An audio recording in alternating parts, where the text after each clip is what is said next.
Hey guys, it's Minecraft is Best, and I'm really excited to show you what I've been working on the last week and a half here. So I got my GPD Win Max on the 1st of September, and since I got it, I was disappointed to find that it didn't have any rumble feedback. Now, to be honest, a lot of that is because over here I have my GPD Win 2, and as many of you may already know, this computer here, the Win 2, the launch versions, or the earlier versions, came with built-in rumble, and it wasn't the greatest, but it worked, and personally I felt like it was, it worked pretty well. I didn't have any problems with it. I know other people did, and I know that GPD certainly did, and they removed that from later units. I was pretty saddened to find that they still didn't add it back into the Win Max, because we got a lot of nicer features, including the mouse pad, obviously the fact that it's a lot faster and more capable, the clicky thumbsticks, but we lost out on rumble.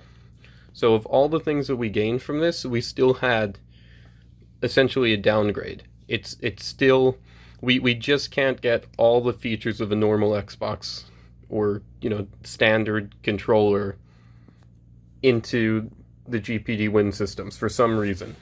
We're getting close. We've gotten all the features, but just not at the same time.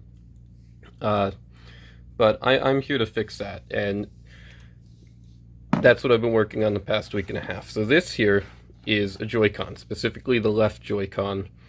And what I've done is, by modifying some code and some other things, I've been able to take this and this and combine them together.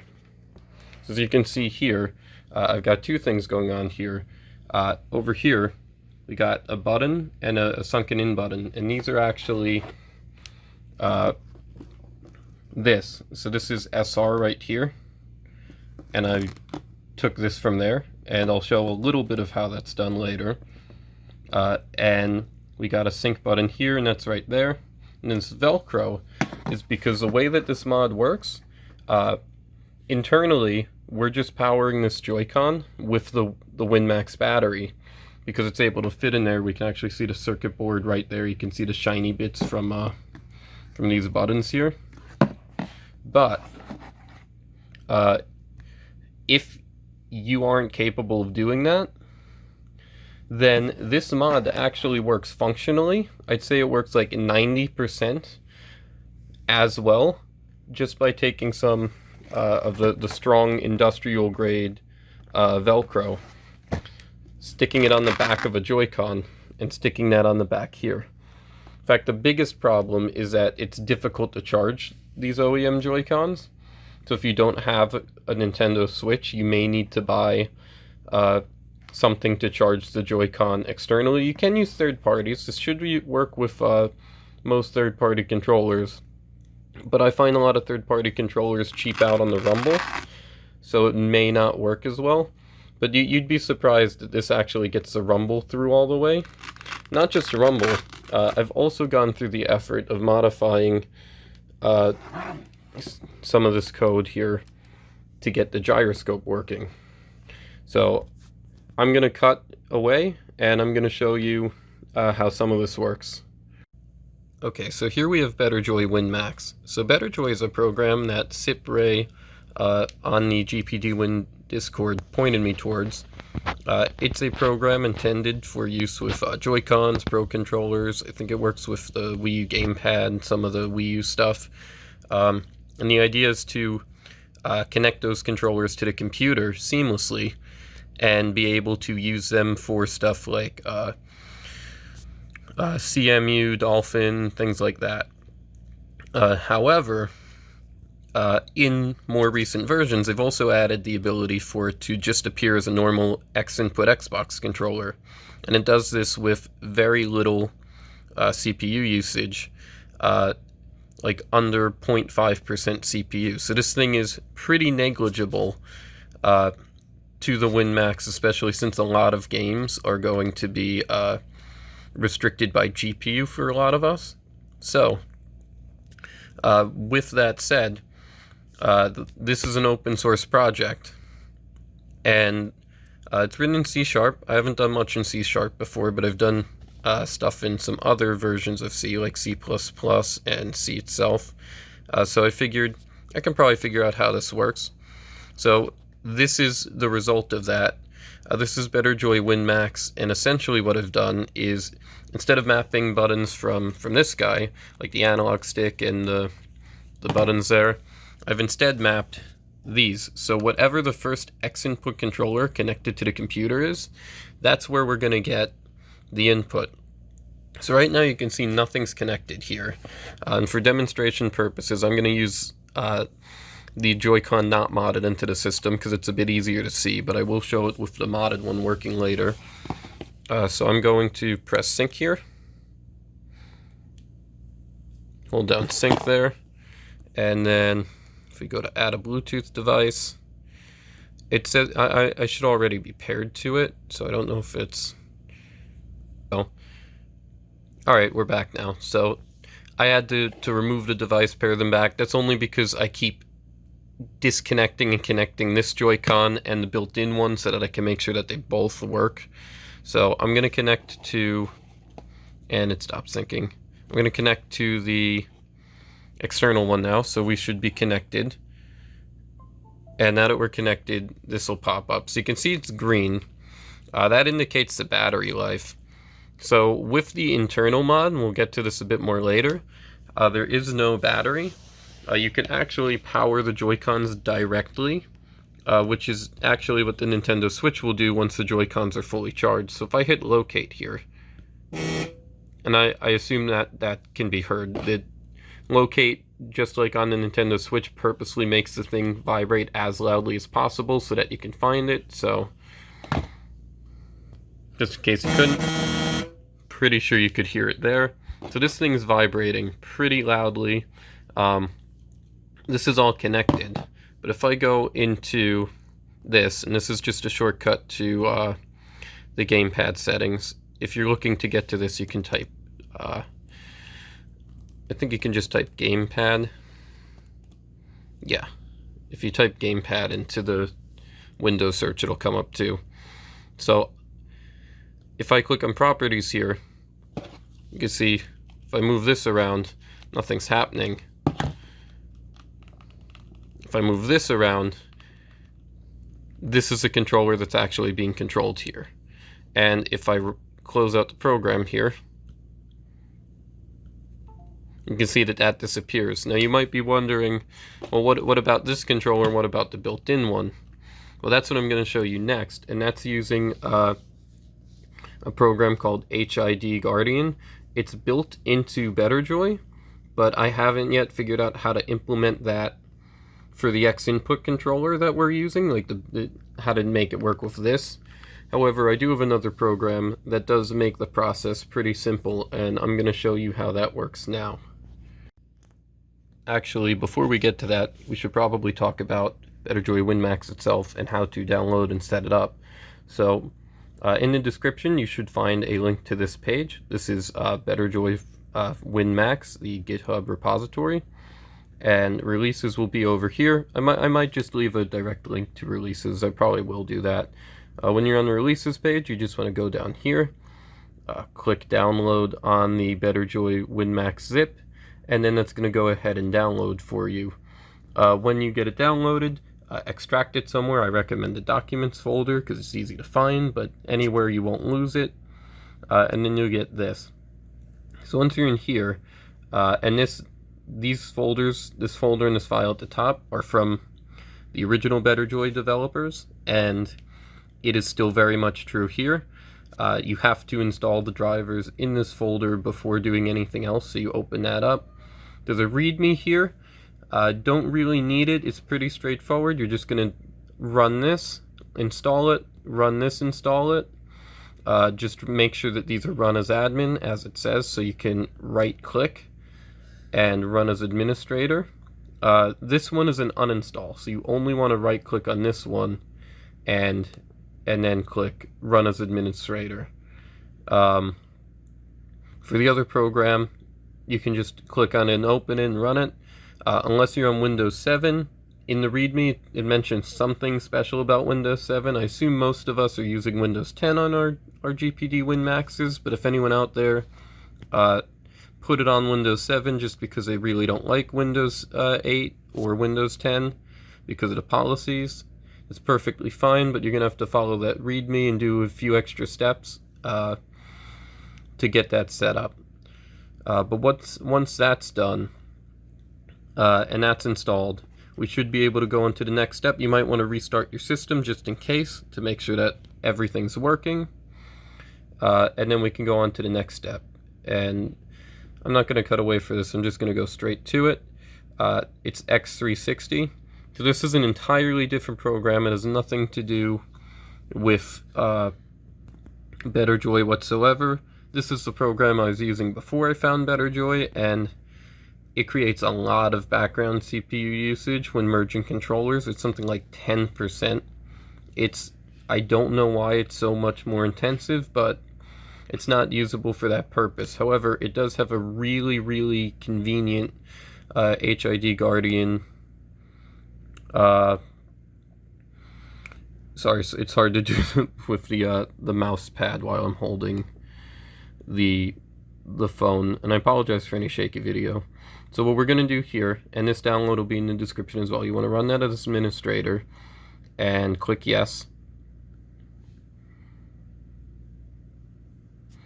And once we're up here, make sure that none of these are enabled. You don't want this enabled, so if it's enabled, this will be green, it'll be checked off, and it'll create an additional X input controller on the system. That's going to make things confusing, so don't do that.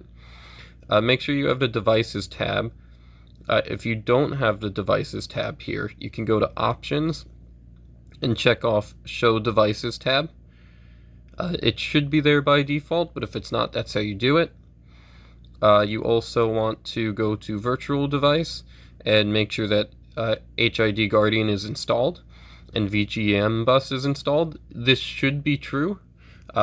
You can do that from the downloads that were provided inside of the Better Joy Win Max folder that we just went over, but if for some reason it looks like they're not, you can use install and uninstall right here from this program as well. They're the same files, but if those are set up, we can go over to devices, and then you can see HID device ID, and then there's a hide checkbox. So what you want to do, and this is why it's important that you only have the Win Max controller connected, and I should mention you have to have it in gamepad mode, not mouse mode. You can see that the only controller connected right now that's an Xbox 360 controller is this, which means that this is the only one.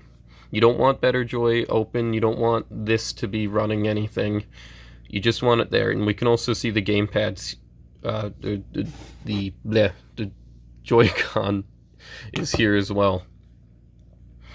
So all you have to do is, if it's not checked off, which it probably won't be, you check it off, and you go to HIDGuardian, and then you click synchronize. And once you do that, you'll probably notice that absolutely nothing happens. You might have to toggle the controller off and back on. And if that still doesn't work, after you toggle it off and back on, if it works, then it should look something just like this, where we've got nothing in this folder whatsoever, or in the game controllers whatsoever. There should be nothing here. So if you still see it there, which in my experience you probably will, just go ahead and restart the computer, and as soon as it comes back up, make sure you still have the Win Max switch toggled up, and it should be gone. If it's not, just toggle it to mouse mode, toggle it back to the controller, and restart till it does. Fortunately, HIDGuardian does seem to be less than perfect code. It works well when it's working, but sometimes when you disconnect and reconnect the device, it will unhide the controller, I've noticed. So that's something to keep in mind. You're gonna have difficulty if you want to use mouse mode. Personally, I'm not too bothered by that, because I've found that with the touchscreen and this trackpad, mouse mode isn't super necessary anymore. But do note that switching in and out of mouse mode may unhide the controller. And the reason that you'd want that controller hidden is because in Steam and other games, if you press, say, like the A button here, it's going to see that A button is being pressed on two different controllers. So if you have a game say a Hat in Time, for instance, that's going to constantly try and just switch to whatever input was used, then it's going to double input.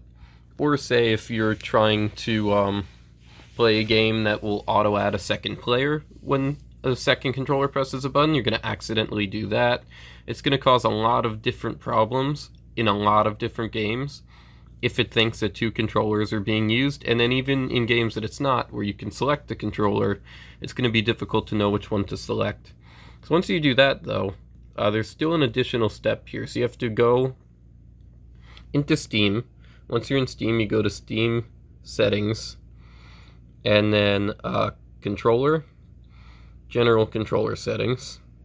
So we're here now, and you can see no controllers detected. What I'm going to do right now is I'm going to click Unhide Devices.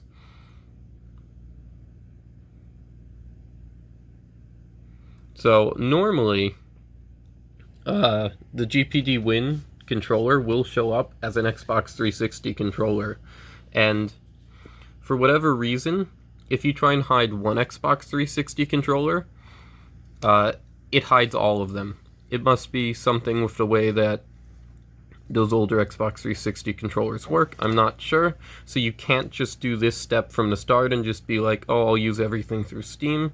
It won't work that way. However, thankfully, for whatever reason, when HIDGuardian is active, it makes the hidden controller appear as an Xbox One controller. So if I go ahead and reopen up BetterJoy, you can see we now have a second controller here, Xbox 360 controller X input. And if I press down, you can actually see what it's talking about. We're on Xbox configuration support. I press down once.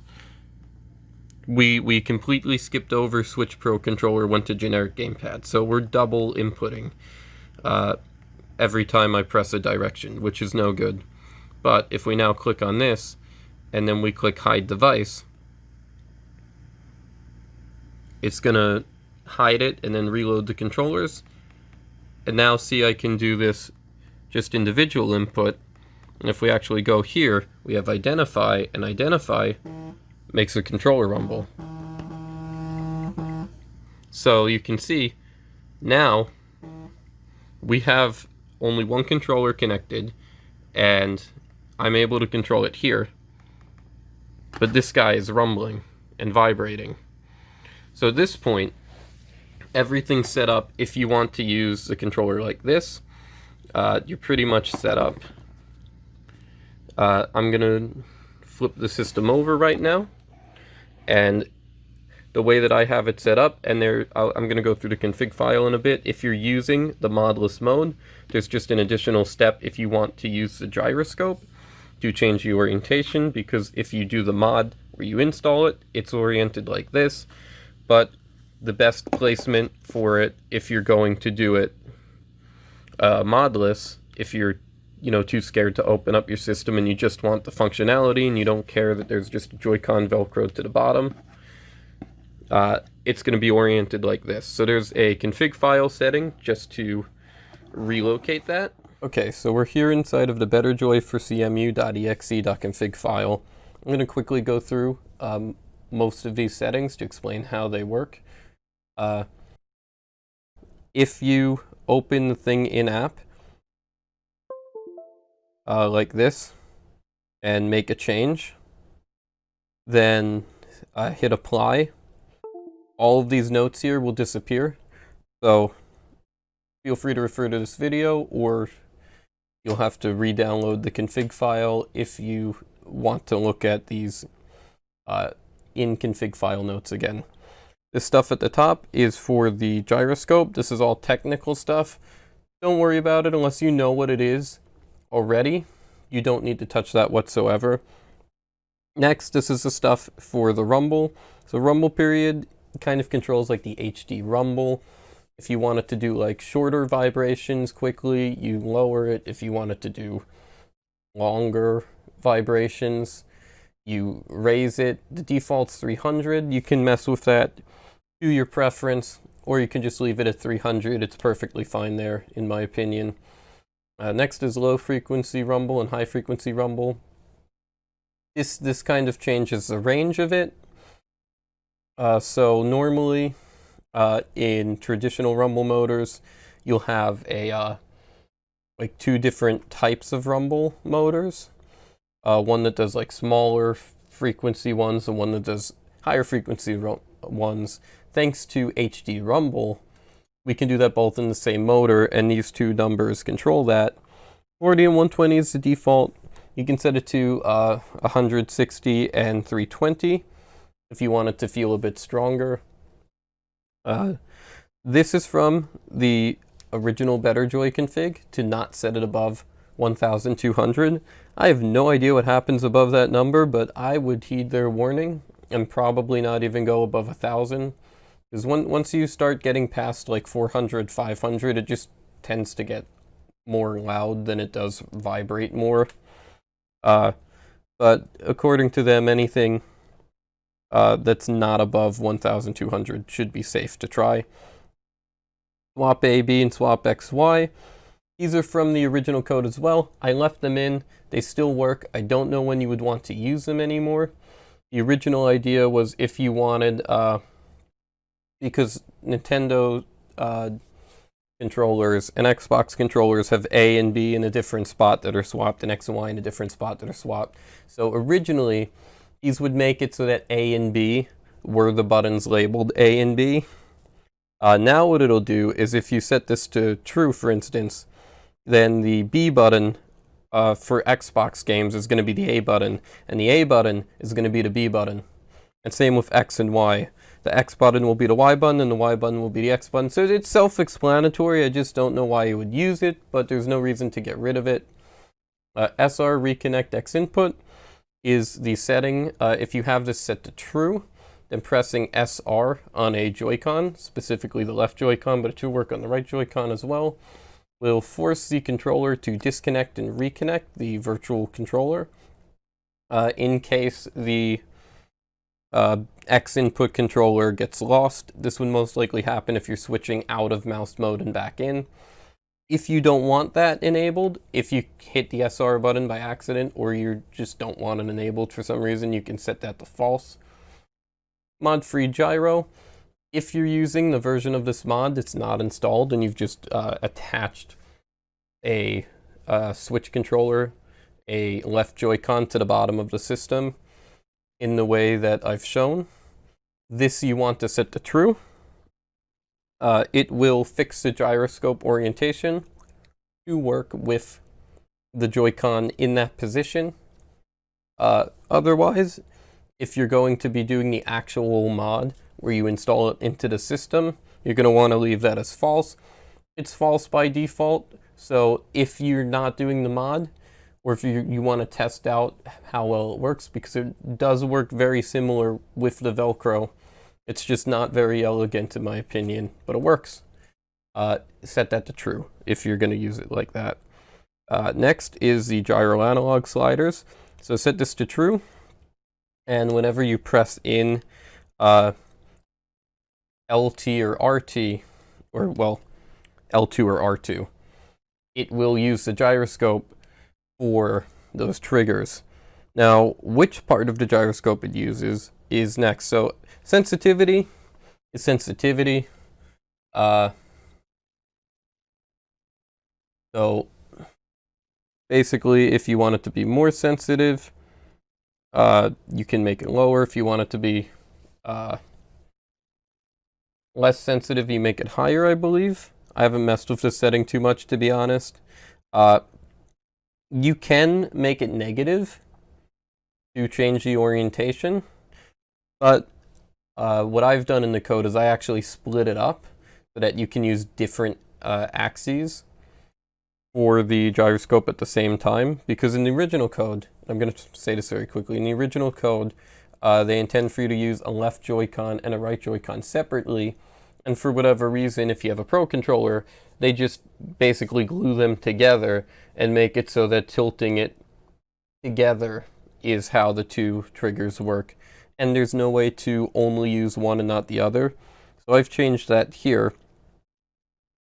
So the next setting is for the left trigger. So this is L2. If you want L2 enabled, then put in either X, Y, or Z for the axis that you want. You can see up here, it explains it. So X with the rumble mod is tilting forward and back, Y is tilting side to side, and Z is looking around.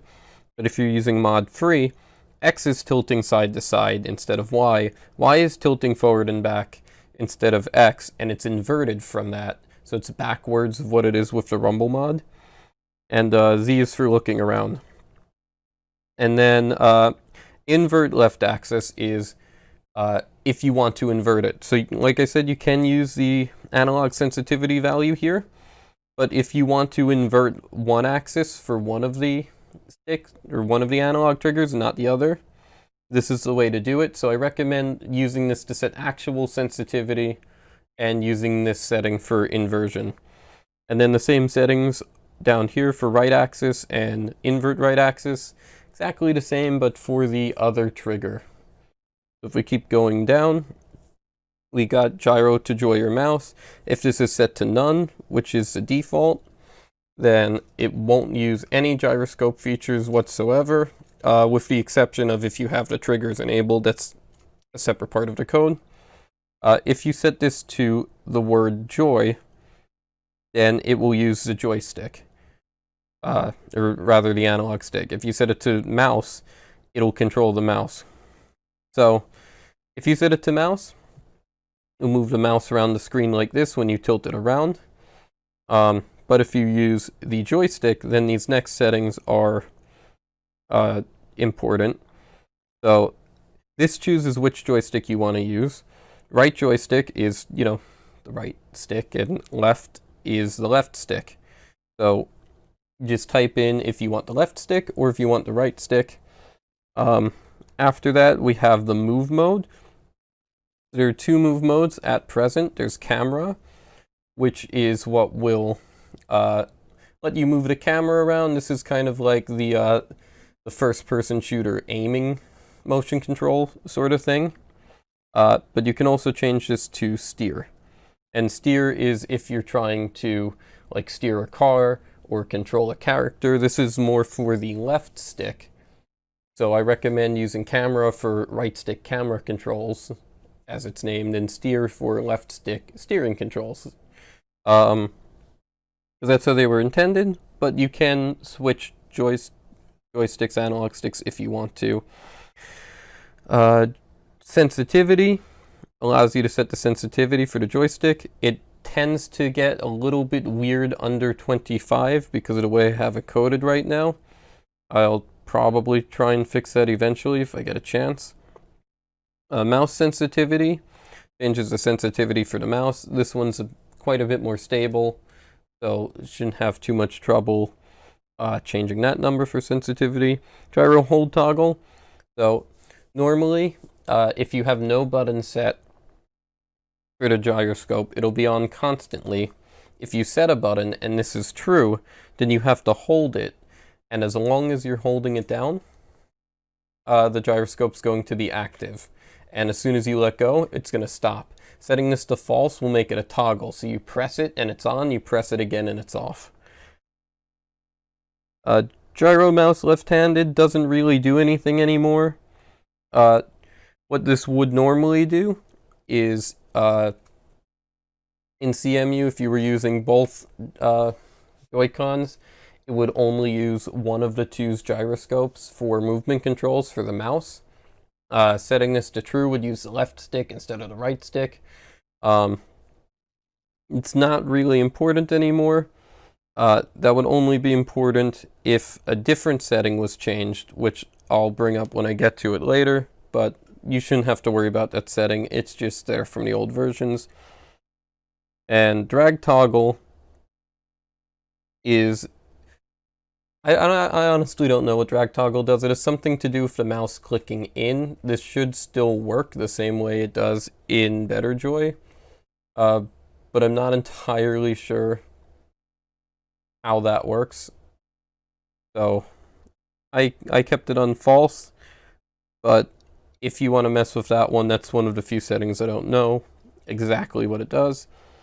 Down here, these are for HIDGuardian. The first two settings used to be set to true. I have them set to false because setting them to true can break the hidden X input controller that we hid with X360. So I recommend leaving those on false, at least until a time where it's built into the code to hide the Xbox controller. And then use HIDGuardian. This is set to true. Again, this used to be set false by default. Having this set true means that if you connect the Joy-Con after it's already started, so if you connect the Joy-Cons once the program has already been started, then it will try and hide those Joy-Cons so that they don't show up to Steam. You can set this to false. I have it set to true just so that it's working a bit more easily with the X input controller that's hidden. And because it doesn't really seem to cause too many problems even when it fails to hide the controller. So I recommend leaving that on true unless you're having trouble. Pro controller override. Leave that on true, but this is what I was talking about with gyro mouse left-handed. What this does is, because you would normally use a Joy-Con sideways, the way that it's set to map the controls are weird. So like, if I didn't have this set, A, B, X, and Y would all be like the D-pad, but sideways. And we wouldn't have two analog sticks, we'd only have one, and this and that. So to fix those problems, a Pro Controller Override essentially tells the program, regardless of what controller is connected, the controller is a Pro Controller. So this should be left untrue, unless you specifically are trying to do something else. I don't know what else you'd be trying to do with this version of the program, but I put it in there just in case somebody wants to disable it for some reason. I don't think you should touch that one. On original controller, this gives you some extra options for third-party Joy-Cons to try and better calibrate the gyroscope and some other things. Leave this on false unless you are using a third-party controller, in which case set it to true. Home LED on, I have no idea who came up with this feature, but so all it does is actually the home button on the right Joy-Con can light up. And what this thing does is it forces it to light up and stay lit up. I have this set to false. The normal default is true. But when this is, basically, it'll get stuck on. Even once you disconnect the controller, the light will still be on unless if it disconnects through Better Joy. Even though I'm using left Joy-Cons for this mod, and recommend that you do too, for the least problems, I have that set to false, because it's a feature that does nothing except make a bright light come from the controller and then get stuck on. But if you want that light, feel free to set it to true. Shows X input, very important. This is set to true by default. It makes it show up as an Xbox controller. Show as DualShock 4. If you want it to show up as a DualShock 4 controller instead, then set this to false and set this to true. If you set both of these to false, then there's still a way to integrate this with CMU, but it won't be exactly the same. Auto power off. This will automatically turn the controllers off after a period of inactivity.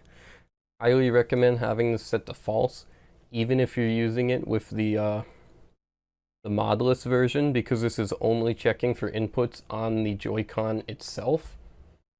So in other words, if you connect it and then have this value, so this value is another way to turn it off. It's set to -1 because it should never be turned off. Let's say it's set to 30, which means that after 30 minutes, the controllers will turn off. If you were to do this, then after 30 minutes of not pressing any buttons on the Joy-Con, even if you're pressing buttons on the built-in controller, the Joy-Con will disconnect and your controller will disappear from game and you'll lose rumble. And then finally, home to long power off. This is set to true by default, but doesn't matter much for this mod, unless you want to modify it to incorporate it. Essentially, if you hold down for 2 seconds either the capture button on the left controller or the home button on the right controller, the controller will turn off and disconnect from CMU. I left this feature on by default because it already was, but you can turn that off if it's giving you trouble. And that's essentially all of the settings that you can change from here in the Better Joy for CMU .exe.config. The only other thing I want to quickly go over is this is a settings file.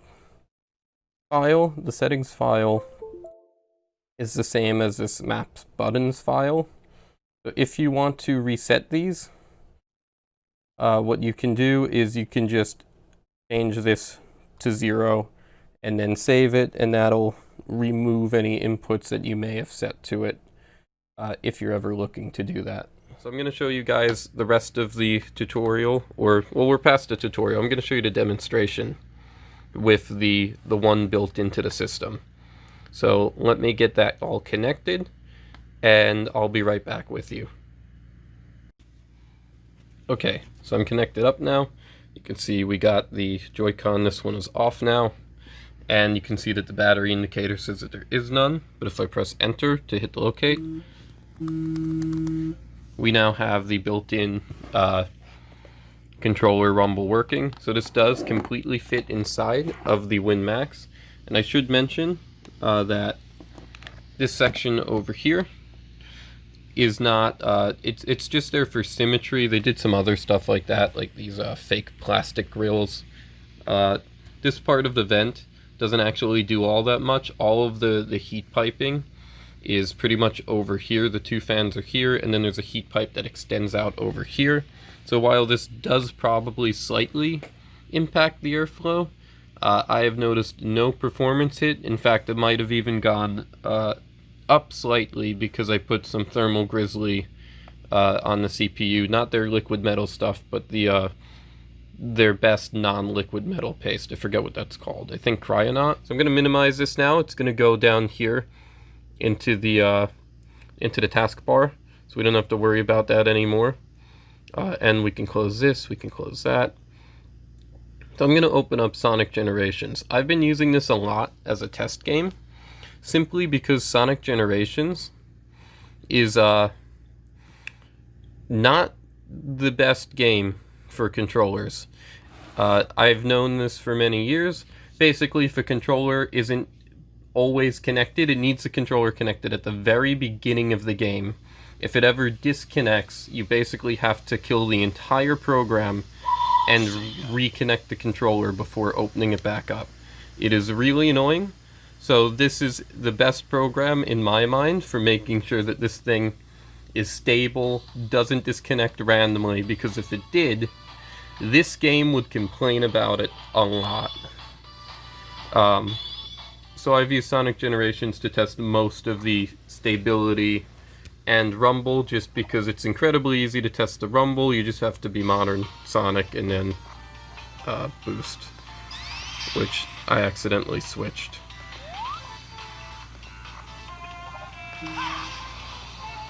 So I don't know how well you can hear that on the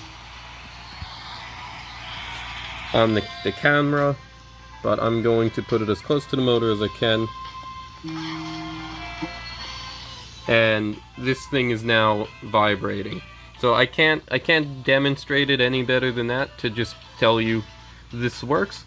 There are a few flaws. One of them is, and the more you can hear it, and I'm gonna lower this so that it doesn't like get over my voice or maybe get content ID'd. Sega usually doesn't care. So one of the things is that this is relatively loud. The Joy-Con motors are like linear actuators, so they do move side to side. They tend to be a little bit louder. Yeah, so as I was saying, it's on the right side of the system just because that's the best place that it can fit. both the motherboard and the rumble motor. There's plenty of space on there. There's a lot less on the left side, so that's where I have it situated. That said, does cover the entire system, the vibrations, but it is noticeable that the right side is where it's coming from. Maybe that's more so because, you know, I know where it is, but you can tell it is slightly more aggressive on the right than it is on the left, because that is where it's coming from. But it works very well. No real complaints from myself. If you guys experience any problems, you can definitely let me know. There's going to be a link to our Discord down below. It's not just for the GPD Win Rumble mod and Gyro mod, it's also for my Twitch channel, which I've been on a bit of a hiatus, but I do plan to start going back next month in October. We've been doing a lot of other stuff there too, like Among Us, and basically it's just a cool place to hang out, so if you want to join us, feel free to.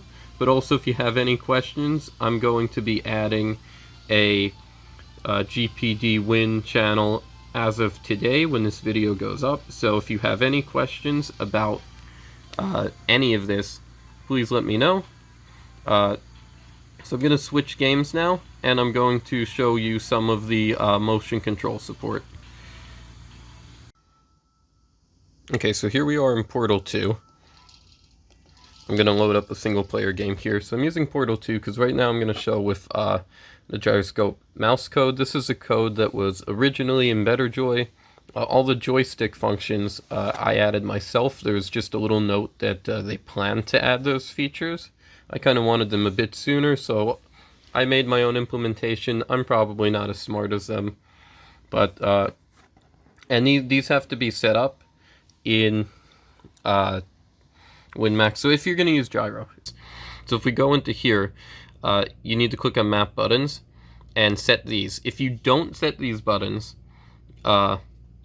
then what's going to happen is the gyroscope's going to always be enabled. So if you want it to always move, which will, by the way, whenever gyroscope's enabled, with joystick mode, the analog stick will be completely disabled.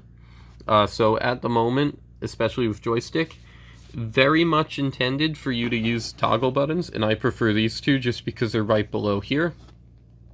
So you click on it, and then you choose a key. Activate gyro is going to be that one. If you want to use one of the buttons on the Joy-Con, you can use the drop down and choose it. At this time, there's no way to use any of the buttons on the controller. If that's something that you want, let me know, either on the GitHub or in the Discord, and maybe I'll work on that. But for now, personally, I have it set to this button being to activate, and this button being to recenter, which will move the mouse to the center, or if you're in joystick mode, it will, if you're in joystick mode, it will recenter the joystick as well. I accidentally closed it like an idiot, but thankfully this isn't Sonic Generations anymore, so I can just open it straight back up. So now, let's get back into Portal 2. Just give it a second. There we go. So you can see Portal 2, I can use the mouse, or I can use the joystick, that other joystick. And then, if I hold down this button, I can move around. So that's how that works. It's hard for me to capture, but let's see if I can aim right there on that spot. Joystick mode works exactly the same. It's a little bit buggier, especially when you're trying to do the super fine movements. I have some ideas on how to fix that, but I'm probably going to wait a little bit and see if the BetterJoy people come up with a better implementation than whatever I could. But that's how that works. So now let me show you how steer works. And you can change any of the config files by clicking right here on the program, and it'll pop it out. Just note that all of those little notes that I and the original people have written, that are here, these notes and instructions on what everything does will be deleted.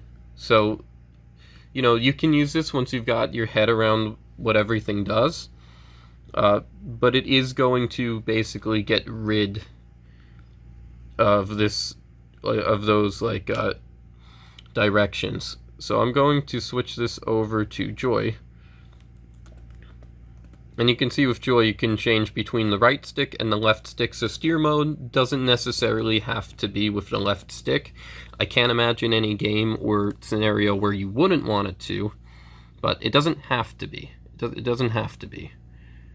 Let me adjust the camera there. Okay, so it doesn't have to be.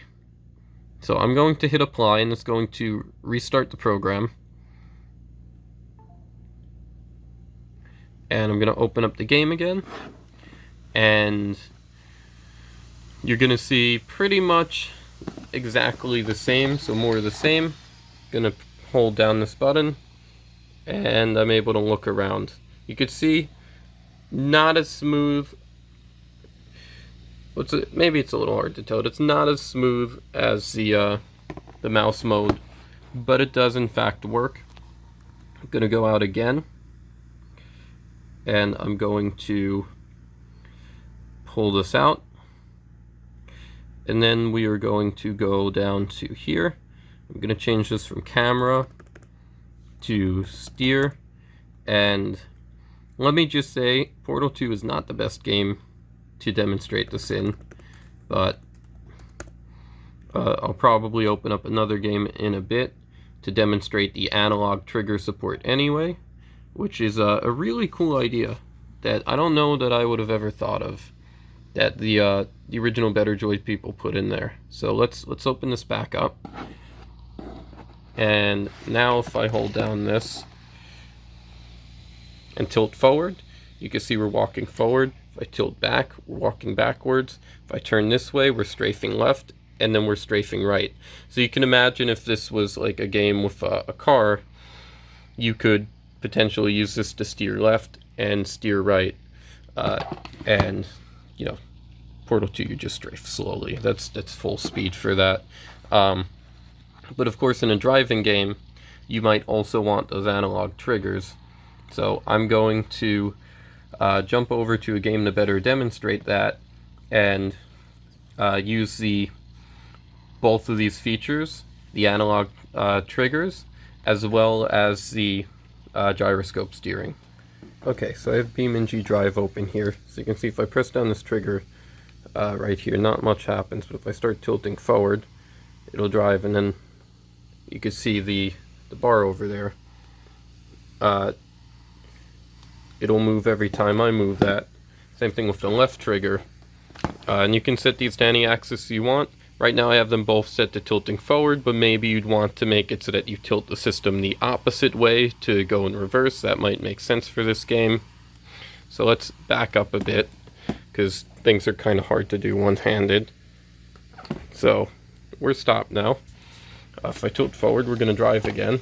And if I hold this down on, steering will enable. And there is a setting to make it a toggle so that you don't have to hold it down. You can see now it's really hard to do this sort of thing one-handed, but you can see that with steer mode in a driving game you can actually steer. I can only drive forward with this because I can't one-hand press that button and I don't have toggle mode on. But let's... camera, hurry. Okay, let's go this way. And this does work quite a bit better when you actually have control over both hands. You can see I just spun it out there.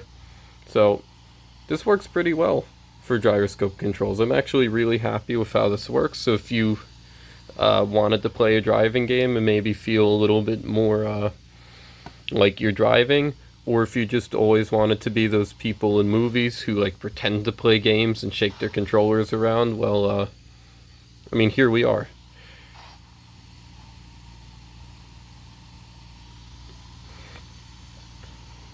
And I also chose BeamNG drive, not just because we have that little RPM gauge there to kind of show how much I'm tilting it, but also because probably a good game to show that we're not really losing any performance from this mod. You can see we're at 93 frames per second. BeamNG is a pretty demanding game, granted this is on low settings. You can see everything is all smashed up here, and we're still at a high frame rate. So, now that I've shown you that, that's pretty much it for the people who don't want to install the internal mod and are going to use this.